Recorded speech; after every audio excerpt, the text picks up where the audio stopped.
You are getting thin madam, this is not good. आप तो पतली होती जा रही हैं, आप तो दुबली होती जा रही मैडम, ये ठीक बात नहीं है।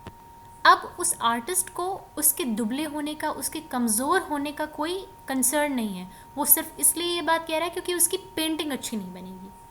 This line shows the cold heartedness of the society who only care about their selfish needs.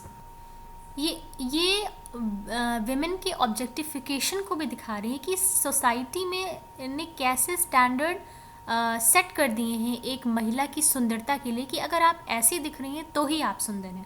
This shows how the wealthy and powerful class has set the standard for women in society and they fail to understand their hardship. उन्हें painting बनाने के लिए सिर्फ वही महिला चाहिए जो attractive लगे, जो एक मेल पॉइंट ऑफ व्यू से अट्रैक्टिव है, वही इस समाज में सुंदर है। ये ऑब्जेक्टिफिकेशन ऑफ विमेन इस लाइन के थ्रू दर्शाया गया है।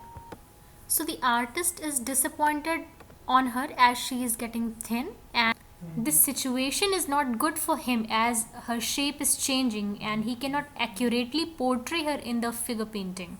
तो अब स्पीकर अपनी फिज़ीक पर कुछ विचार करती है और वो रियलाइज़ करती है that he is right about her body. She watches her breasts and realises that they are hanging slightly low, so her breasts are not entirely in a very attractive shape, and this is a point of concern for both of them, for the artist and as her and for her as well, because if she is not attractive anymore she won't get any work and then she will suffer out of poverty. Now she says that the studio is cold. The studio is a cold place for her because there is no warmth or sympathy or care or concern for her, and because it's a winter season, that is why the atmosphere is cold.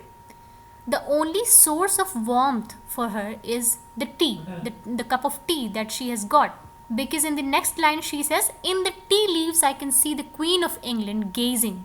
अब ये थोड़ी सी एक complex line है, इसे ध्यान से समझना होगा। इन द टी लीव्स, एक तो वो चाय का कप ली हुई है और चाय पीते हुए सोच रही है that the queen of England is gazing on her shape. वो ऐसा सोच रही है, वो क्वीन ऑफ इंग्लैंड सचमुच में उसे नहीं देख रही, वो सिर्फ सोच रही, इमेजिन कर रही कि जब उसकी पेंटिंग बन जाएगी तो क्वीन ऑफ इंग्लैंड उसे देखने के लिए म्यूजियम में आएंगी and she will be gazing on her shape, कि वो उसकी शेप को, उसकी पिक्चर को ध्यान से देखेंगी। गेज करेंगी यानी ध्यान से देखेंगी, और जब वो इतनी अच्छी पेंटिंग को ध्यान से देखेंगी तो वो क्या बोलेंगी? मैग्निफिसेंट, कि बहुत सुंदर आर्ट है। शी मर्मस, वो धीरे से बोलती हैं, एंड मूविंग ऑन, और क्या कर देती हैं? आगे बढ़ जाती हैं।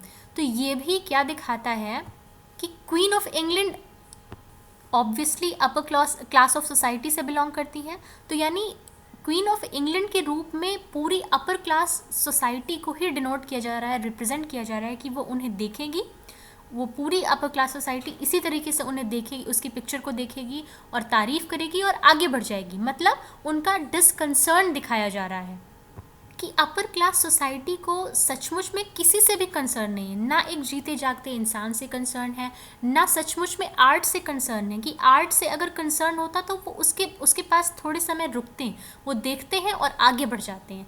उनका लैक ऑफ इंटरेस्ट इसमें इंडिकेट किया जा रहा है by the term moves on, कि बस एक पेंटिंग को देख के वे रुकते हैं, तारीफ़ करते हैं और फिर आगे बढ़ जाते हैं। इट मेक्स मी लाफ, मुझे हंसी आती है उनके डुअल नेचर पर, उनके दोगलेपन पर। His name is George, they tell me he is a genius.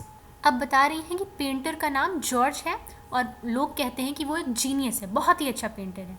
अब यहाँ भी एक आयरनी शो की गई है कि he is referred to by his name George, but she is not. She is only madam for people, for the artists, for the studio, but he has a name, but she has not. Both are poor, both belong from poor economic condition, पर दोनों में अंतर क्या है? एक के कार्य को सम्मानजनक बताया जा रहा है, उसका एक नाम है, लोग उसके नाम से बुलाते हैं, पर उसे एक प्रोस्टिट्यूट समझा जाता है, उसकी जीवन की कठिनाइयों पर कोई संवेदना व्यक्त नहीं करता, इसलिए उसे सिर्फ मैडम कह दिया जाता है। और जॉर्ज को एक जीनियस समझा जाता है, जबकि जीती जागती कला को, उस लड़की को कुछ नहीं समझा जाता।